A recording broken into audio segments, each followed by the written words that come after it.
I've been reading these old adventure books.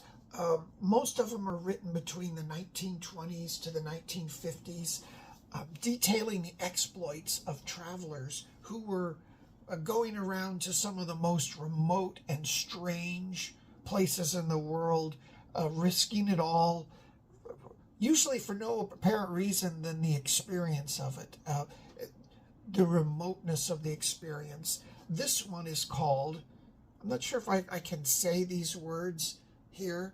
You can read that. This is by Henry de Montfried, something like that.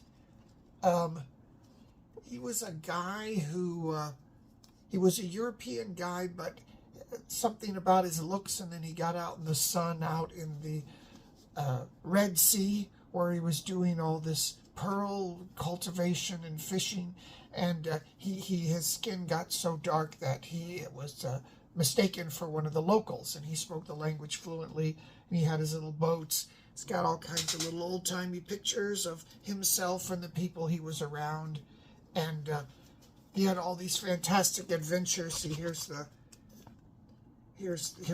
just the Red Sea and around the Horn there of Africa. Still an interesting hotspot today. And back then, this was in the 20s. It was a battle between colonial powers like the French and the British, and he was always caught between that. These are amazing books. There's a lot of these still online because they're out of copyright and otherwise forgotten. But I find it fascinating. So far away, today we want to be in contact all the time, linked up with everybody, but not too long ago, people really did want to disappear and go out of their way where there was truly no help when they were on their own. But you never know what you might discover when you do that. So just wanted to mention this book.